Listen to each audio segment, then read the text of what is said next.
पालिका की बड़ी कचहरी पर मोर्चा लेकर पहुंचे ये सभी वडोदरा महानगर पालिका के विभिन्न विभागों में कार्य करने वाले कॉन्ट्रैक्ट के कर्मचारी हैं। हजारों की तादाद में कॉन्ट्रैक्ट पर के कर्मचारी आज इस विरोध प्रदर्शन में जुड़े हैं। लगातार अपने हक के लिए नारेबाजी कर रहे हैं। हाथ में पोस्टर बैनर लिए विरोध जताते हुए ये सभी आज पालिका की बड़ी कचहरी पर उन्हें स्थायी नौकरी देने की मांग साझा करते हुए पहुंचे थे। इन कर्मचारियों का ये कहना है कि अगर वडोदरा का विकास करना हो तो फिर उन्हें स्थायी भर्ती देनी होगी। कॉरपोरेशन में पेशकश के बाद इन सभी ने रैली निकाली और ये सभी जीपीओ पोस्ट ऑफिस पहुंचे थे। वहां पर उनकी ओर से पीएमओ को पोस्ट कार्ड लिखकर भेजे गए। पीएमओ को अपनी अपनी पेशकश पोस्ट कार्ड के जरिए इन कर्मचारियों ने साझा की। हालांकि जब इतनी बड़ी तादाद में कर्मचारी पालिका की बड़ी कचहरी पर मोर्चा लेकर पहुंचे तो वहां पर पुलिस का कड़ा बंदोबस्त तैनात करवाना पड़ा था। आपको बता दें कि वडोदरा महानगर पालिका के सभी विभाग कॉन्ट्रैक्ट बेस पर चल रहे हैं। ऐसे में इन सभी विभागों में कायमी भर्ती करने की मांग साझा की जा रही है। तब कामदार एकता समिति के तहत आज ये मोर्चा पालिका की बड़ी कचहरी पर पहुंचा था।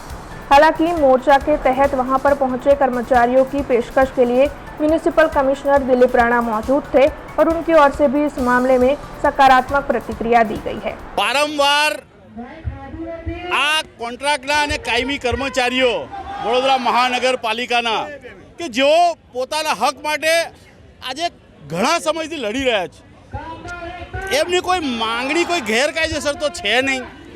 જે કરવાપાત્ર જે કામો છે એ થતા નથી। વારંવાર રજૂઆત કરી છે તેમ છતાં એ નથી થતું।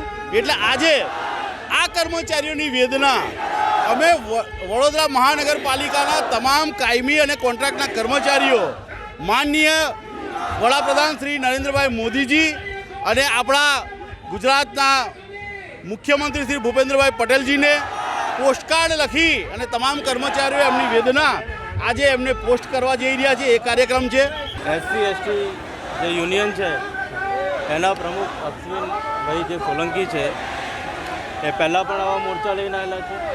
આજે પણ લગભગ 1000 જણા મોરચા સાથે આવ્યા છે। મેં સામે ચાલીને એમનું આવેદન સ્વીકાર્યું છે। નિયમ મુજબ જે સરકારના નીતિ નિયમ મુજબ જે પણ હોય અમે ટાઈમ બાઉન્ડ મેનરમાં કરશું। પહેલી વાત।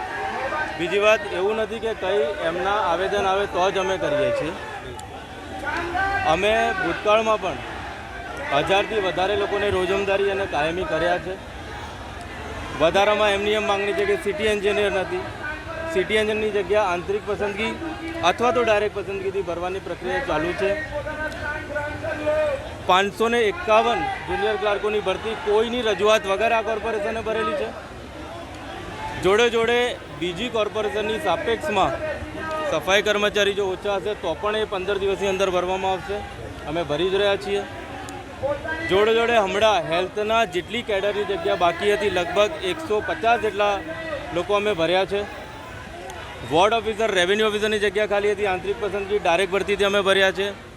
અત્યારે એન્જિનિયરો AA, D એમની એક્ઝામ 5 અને 6 ઓક્ટોબરના રોજ લેવાની છે। આ ઉપરાંત પણ જેટલી કેડરો ખાલી છે બધાની એક્ઝામ જે પડતર હતી એ બધી એક્ઝામો લેવાની કાર્યવાહી ગતિમાં છે। એ જે સરકારના જીએડીના જે ગવર્મેન્ટ ઓફ ગુજરાતના નોર્મ્સ છે એ પ્રમાણે જ કાર્યવાહી કરવામાં આવશે અને જે પણ નિયમ મુજબની કાર્યવાહી હોય એ કરવામાં આવશે। આજે નહીં, પહેલાં પણ કીધેલું છે અને આજે મેં સામે ચાલીને આવેદન સ્વીકાર્યું છે। એમની એ જ વાત છે કે આ બધાને જે કોન્ટ્રાક્ચ્યુઅલ છે, જે આઉટસોર્સિંગ છે એ બધાને સરકારી નોકરીમાં લો, પણ જીએડીના નિયમ હશે એ પ્રમાણે જ કાર્યવાહી કરવામાં આવશે। हमसे जुड़े रहने के लिए हमारे YouTube चैनल को सब्सक्राइब करें और नई वीडियो की नोटिफिकेशन के लिए बेल आइकॉन को दबाएं।